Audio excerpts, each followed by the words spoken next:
You won't believe what Juma, the poor fisherman everyone laughed at, was hiding all along. This story will leave you speechless. In the heart of the Green Valley, surrounded by wide rivers and tall palm trees, there was a small village called Kijani. Life in Kijani was simple, but it was also hard. People worked as farmers, herders, and craftsmen.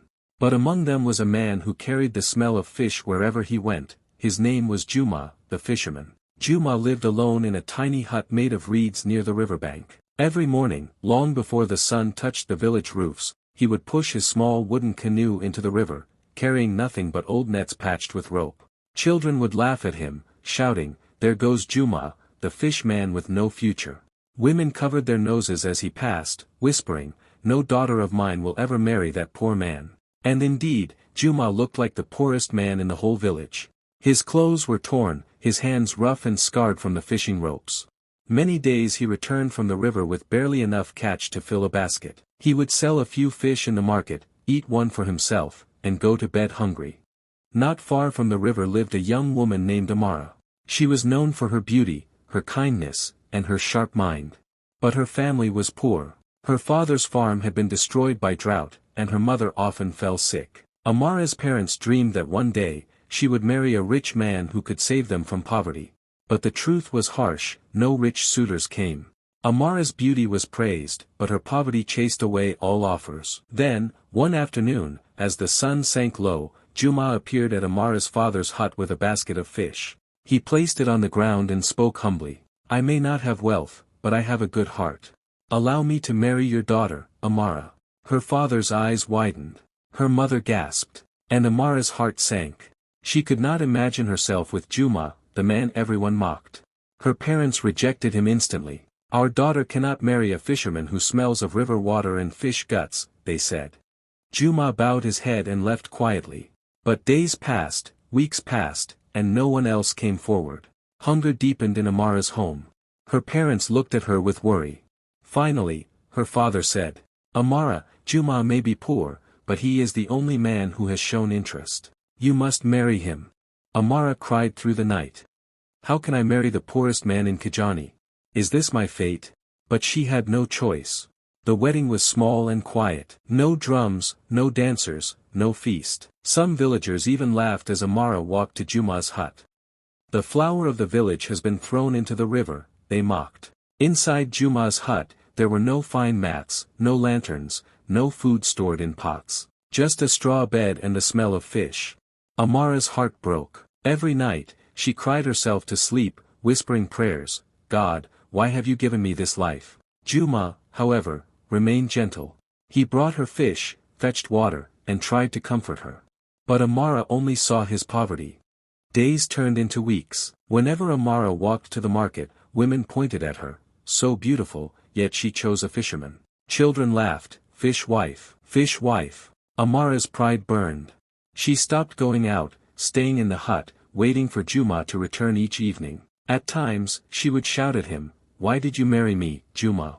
To trap me in this misery?" But Juma never raised his voice. He only said, "Patience, Amara. Everything will make sense one day." A glimpse of mystery. One night, a terrible storm hit the village. The river roared louder than thunder, lightning tore across the sky, and heavy rains pounded the hut. Amara sat trembling, afraid the waters would swallow them.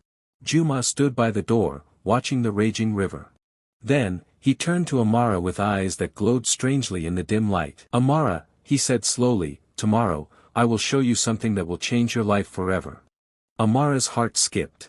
For the first time, Juma's voice carried weight, almost like a secret pressing against his chest. She wanted to ask, "What do you mean?" but Juma only whispered, "Patience, Amara.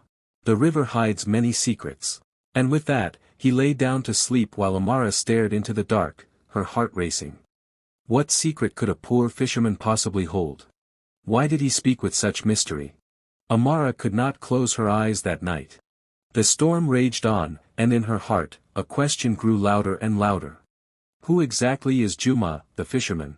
The storm passed, but Amara's heart remained heavy. She woke before sunrise, staring at the worn-out mats on the floor, the dripping roof, and the empty cooking pots. Juma was already awake, mending his torn fishing nets with patience. His hands were rough, his clothes smelled of the river, but his face was calm. Amara sat silently, bitterness rising in her chest. She thought of the young men she once dreamed of marrying, traders with gold rings, warriors with strong cattle herds. Instead, here she was, a fisherman's wife, living in a hut that smelled of fish. "Is this what my life has become?" she whispered to herself. Juma looked at her, sensing her pain, but he said nothing. Instead, he placed a dried fish in front of her.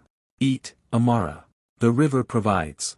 Amara turned away. Tears burned her eyes. The weight of poverty. Days passed, and the struggle grew heavier. Some mornings, Juma returned from the river with empty nets. Amara would sit at the doorway, watching him drag his canoe, his shoulders slumped, his face tired. On those days, there was no food. Amara would drink only water and try to sleep on an empty stomach. Her body grew weak, and her heart grew bitter. Villagers laughed louder now. When Amara fetched water from the well, they whispered, "The most beautiful girl in Kijani, reduced to hunger because of a fisherman." Children pointed at her torn clothes, "Fish wife, fish wife." Amara clenched her fists but said nothing. Inside, she hated her life more each day. Tension between husband and wife. One evening, Juma returned home with a basket of small fish. Amara sat silently, refusing to touch them. "Amara, why don't you eat?" Juma asked softly. Her voice cracked with anger, "Because I am tired of this life, Juma. Look at me. Look at how people mock me. I was forced into this marriage, and now I suffer every day. What kind of husband gives his wife nothing but hunger and shame?" Juma listened without interrupting. His eyes were calm, though her words pierced him deeply. Finally, he said, "Amara, I know your pain. But patience is a boat that sails through the storm. Trust me." But Amara shook her head. "Trust you? You are just a fisherman. What future can you ever give me?" Juma said nothing more. He only looked into the distance, as though his mind was elsewhere. Over the next few days, Amara began to notice strange things about Juma. Sometimes, he would disappear at night, walking silently toward the river. He would return hours later, his clothes damp, his eyes glowing strangely in the moonlight. Other times, he would bring home fish far bigger than the ones seen in the market, shiny, rare fish that seemed too beautiful to eat. Yet he never sold them. He would hide them away, deep in the reeds by the river. Amara grew suspicious. Why does Juma act this way? What is he hiding? One afternoon, Amara went to fetch water. A group of women gathered around her. "Amara," one of them mocked, "how does it feel to sleep in a hut that smells of rotten fish?" Another added, "Your beauty is wasted.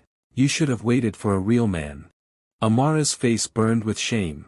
She tried to hold back her tears, but they laughed harder. That evening, she returned home and broke down. "Juma, I cannot live like this. The village humiliates me. They say I am cursed for marrying you." Juma held her shoulders gently. "Amara, people laugh because they do not see the truth. But soon, you will see." Amara pulled away. "What truth? You are a poor fisherman, nothing more." Juma's eyes grew serious. For the first time, his voice carried power. "Amara, the river has secrets that even the villagers cannot imagine. Tomorrow, I will take you to see what I have kept hidden."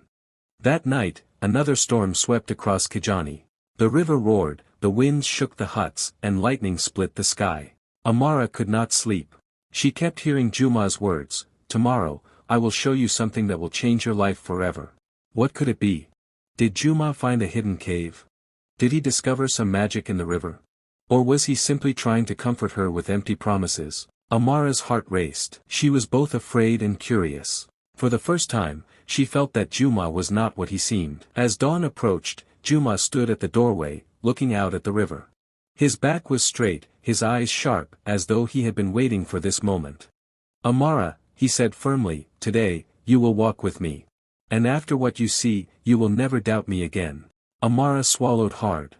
She had no idea what awaited her beyond the river. But one thing was certain, her life was about to change forever.